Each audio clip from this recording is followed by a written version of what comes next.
Salut à tous, c'est Max Biophile. Aujourd'hui, on se retrouve pour une nouvelle vidéo et j'espère que vous allez bien.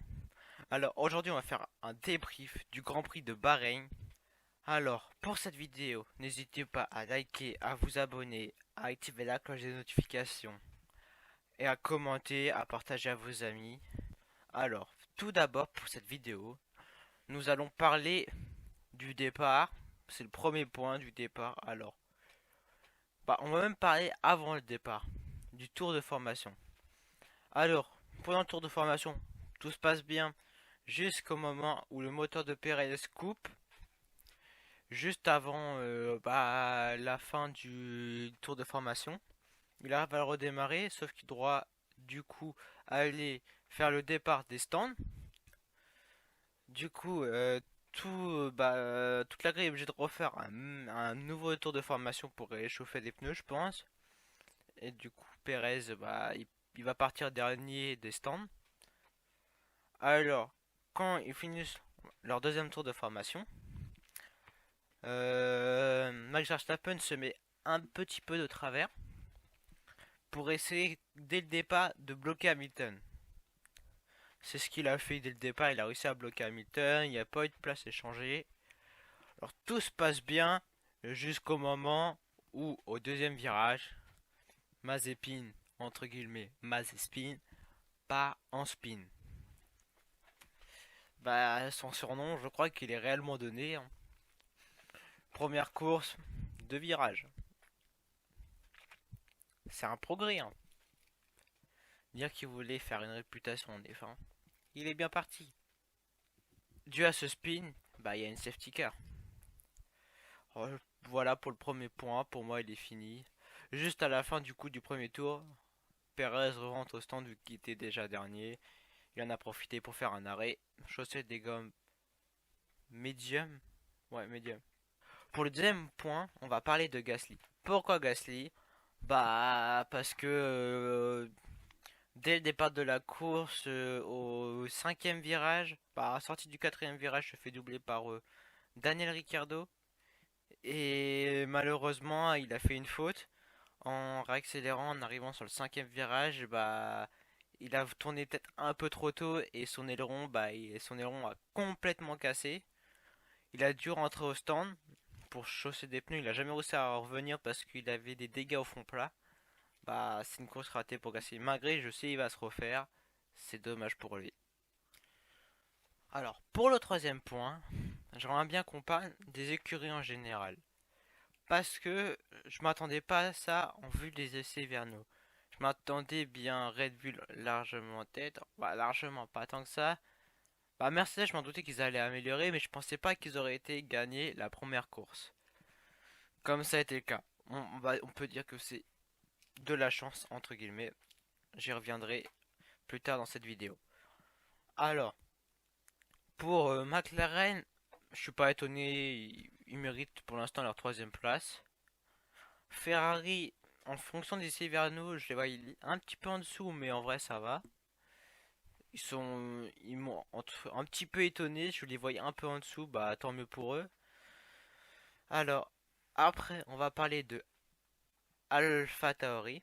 Alpha Tauri, ils m'ont étonné de ouf parce que en fonction des essais hivernaux, ils ont fait des très bons essais hivernaux, mais je me dis, à mon avis, c'est juste des bons essais hivernaux. Mais pour moi, ils vont dans le top 5 des classements constructeurs cette saison. La voiture a marche nickel. Gasly se qualifie 5ème et Tsunoda 13ème avec des pneus médiums. Il aurait dû passer le temps, il passe en Q3, hein. Alors franchement, les AlphaTauri ils marchent, hein.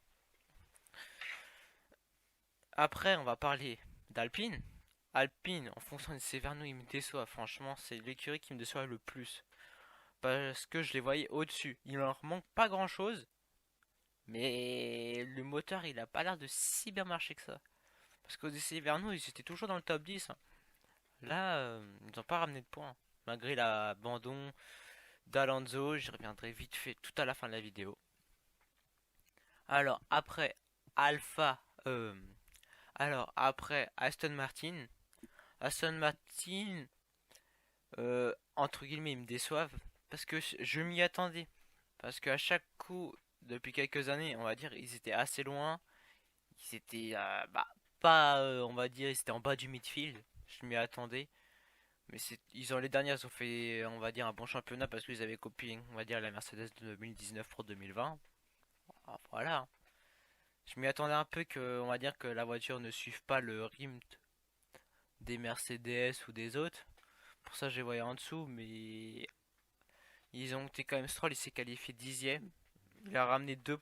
Non, il a ramené un point. Bah, il a fini dixième. C'est bien pour lui, hein. Tant mieux. Après, on va parler des Alfa Romeo. Franchement, ils m'étonnent aussi. C'est comme Alpha Tauri, je les voyais loin sans être loin, mais pas encore dans le midfield. Bah, on va dire qu'ils se battent avec Aston Martin et Alpine, hein. Franchement, ils ont fait 11 et 12. C'est nickel. Tant mieux pour eux. Ils vont. Moi, j'avais dit pronostiquer 15 points pour eux. Je pense qu'ils ont cherché plus, hein. Je dirais 30, mettons. 30, voire plus. Ah, c'est bien. Alors, Williams, après. Williams, bah. J'ai pas grand chose d'autre à dire. Ils ont fait leur course. Je les voyais pas dans le midfield, mais je les voyais pas au niveau de As. Bah, c'est le cas. Et à la fin, As. As, bah, franchement, je les voyais pas aussi loin. Malgré qu'ils ont deux nouveaux pilotes. Bah, ils ont Mazepin. Mazepin. Ils ont Schumacher. Schumacher a fait une course plutôt correcte. Bon, il était un peu loin, mais bon, c'est la première course. On peut rien dire, surtout avec la voiture qu'il a.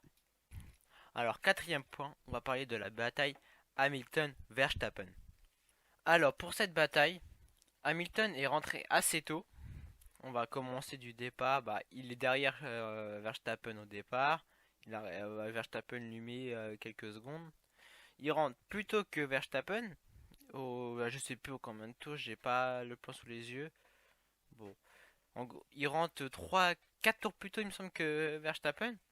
Alors, il rentre plus tôt, du coup, Bottas, en rentrant 2 tours après Hamilton, il me semble, 2 ou 3 tours après Hamilton, force Verstappen à s'arrêter. Parce que si Verstappen n'aurait pas rentré, il aurait continué, Bottas l'aurait passé. Sauf que Verstappen avait un largement meilleur rythme que Bottas. Du coup, ça leur a gêné pour rattraper Hamilton. Ils étaient obligés de s'arrêter, qui a un peu foiré leur stratégie. Alors, deuxième arrêt, Hamilton rentre assez tôt aussi. Il finit vraiment, il fait un long relais avec les hards, comparé à Verstappen. Verstappen rentre 11 tours plus tard que Hamilton. Du coup, il ressort à 9 secondes. Il refait son retard. Et 4 tours avant l'arrivée, entre le deuxième et troisième virage, il y a une zone de DRS. Il active le DRS. Il arrive à dépasser Hamilton, sauf qu'il part loin, en dehors de la piste. Qui force qui rentre sa position. Et sauf que derrière une voiture, c'est pas facile de suivre avec il y a moins d'appui. Alors il a pas réussi à le doubler dans les 4 derniers tours, bah il finit deuxième, bah comme vous pouvez le voir sur l'image, il finit à rien du tout, hein. Ah, même pas une seconde.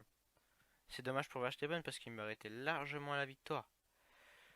Alors, maintenant, pour moi, les points principaux sont finis. Maintenant, on va rajouter quelques petits bonus. Alors, tout d'abord, nous allons parler d'Alonso. Alonso, qui était plus dans les points, il se faisait doubler par les Alfa Romeo. Du coup, il était plus dans les points, mais il est rentré au stand mettre des hards. Quelques tours plus tard, il est re-rentré au stand parce qu'il avait des problèmes de frein, il a dû abandonner. C'est dommage parce qu'il avait peut-être moyen d'aller chercher quand même un point ou deux. C'est dommage pour Alpine qui pouvait plutôt bien démarrer cette saison devant Aston Martin. Bon, tant pis. Après, le deuxième bonus, je veux parler de Vettel avec la bataille entre Vettel et Ocon. Alors, il y a une longue bataille avec Ocon a beaucoup bataillé pendant toute la course malgré qu'on l'a pas vu parce qu'il a longtemps bataillé avec Tsunoda. Il a réussi à gagner la bataille sauf que avec peut-être les arrêts au stand il a sorti trop loin. Ah, c'est dommage. Bon, du Tsunoda a été chercher 2 points. Et Ocon, bah, il a fini 13e. Alors je voudrais juste parler déjà de la stratégie d'Aston Martin, qui était d'un arrêt pour Vettel. Bon, ça a été, on va dire, catastrophique. Et la bataille Ocon-Vettel. Alors, moi je pense que c'est une erreur de Vettel, mais après ça dépend du point de vue. Et alors Ocon double avec le DRS par l'extérieur au virage 1. Sauf que à mon avis Vettel il l'a pas vraiment vu et il se rabat derrière Ocon. Il fait son freinage et bah, il tape dans le diffuseur de l'Alpine et du coup bah, tous les deux partent en spin. Vettel repart plutôt avec des dégâts malheureusement. Et Ocon repart un peu plus loin mais il n'a pas de dégâts spécialement sur sa voiture qui redouble quelques tours plus tard Vettel. Vettel finit 15e, même derrière une Williams. C'est moyen moyen hein, pour une Aston Martin qui a fini 4e du championnat l'année dernière. Voilà pour moi, ça va être la fin de cette vidéo. Alors, n'hésitez pas à vous abonner, à activer la petite cloche de notification, à liker, à commenter et à partager avec vos amis. On se laisse là pour cette vidéo. Allez, salut salut!